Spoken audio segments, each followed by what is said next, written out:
Assalamualaikum warahmatullahi wabarakatuh. Sobahul khair.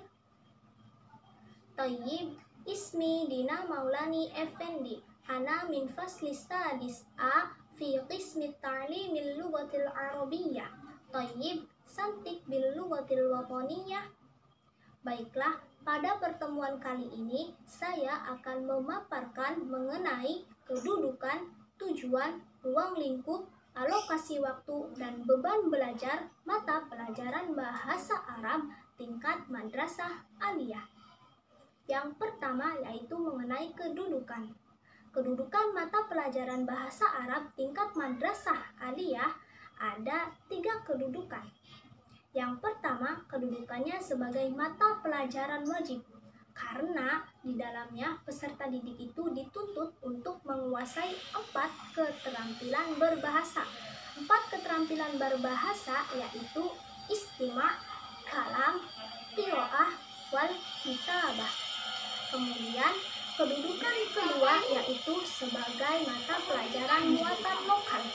Dikatakan sebagai mata pelajaran muatan lokal karena mata pelajaran bahasa Arab ini hanya sekedar diketahui, hanya sekedar dipelajari saja, tidak memerhatikan 4 keterampilan berbahasa tadi. Kemudian kedudukan yang ketiga yaitu sebagai bahasa asing di sekolah madrasah aliyah, khususnya di Indonesia ini. Kemudian yang kedua yaitu mengenai tujuan. Tujuan mata pelajaran bahasa Arab tingkat madrasah aliyah yang pertama yaitu tujuannya untuk mengembangkan kemampuan komunikasi berbahasa Arab, baik itu secara lisan maupun tulisan, dengan memperhatikan 4 keterampilan berbahasa.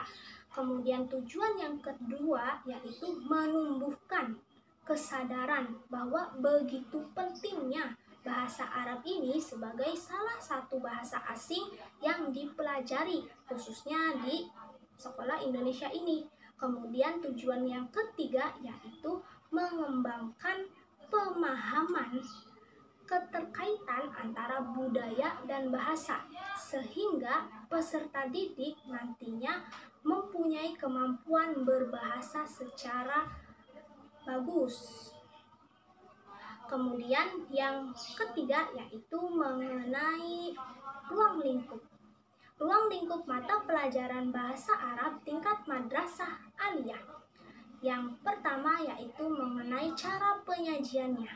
Cara penyajiannya yaitu bisa dengan menggunakan lisan, bisa juga dengan menggunakan tulisan. Kemudian yang kedua yaitu bentuk wacana yang digunakan. Bentuk wacana yang digunakan bisa dengan paparan atau juga dengan dialog. Kemudian memuat tema-tema yang dibahas, baik itu dari kelas 10, 11 maupun 12. Tema yang dibahas pada kelas 10 diantaranya yaitu ada at-tahiyyat wat ta'aruf, al-usrah wal bait, al-madrasah, al-hayatul yaumiyah, al-hiwayah, wat-ta'am, wasyarab.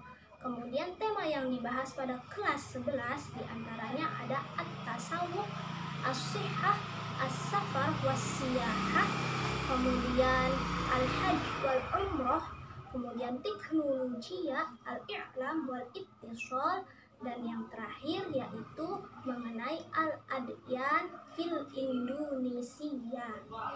Kemudian tema yang dibahas pada kelas 12 diantaranya yaitu ada ar-riyadhah, asy-syabab, asy-syi'rul arabi, al-hadaratul islamiyah, wal akhir al-madrasah fil jami'ah.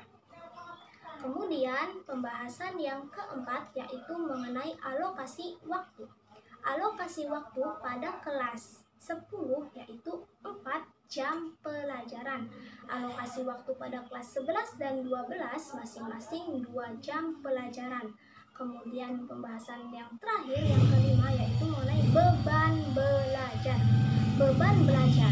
Beban belajar merupakan keseluruhan kegiatan yang harus dilakukan peserta didik, baik itu 1 pekan, 1 semester, dan bahkan 1 tahun pembelajaran.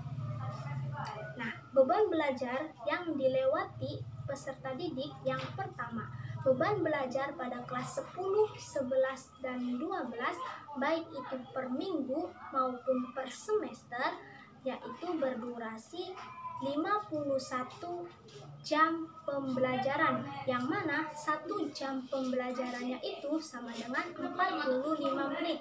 Kemudian yang kedua, beban belajar dalam 1 semester yaitu sekitar 18 sampai 20 minggu, baik itu kelas 10, 11 maupun 12. Kemudian beban belajar yang ketiga yaitu beban belajar pada kelas 12 semester ganjil sekitar 18 sampai 20 minggu. Yang keempat yaitu beban belajar pada kelas 12 semester genap sekitar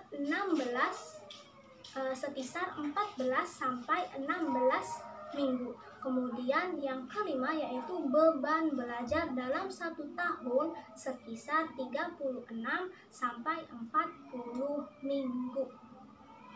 Thayyib, yumkin hadza faqat minni, akhirul kalam. Wassalamualaikum warahmatullahi wabarakatuh. Syukron. Ilal liqa.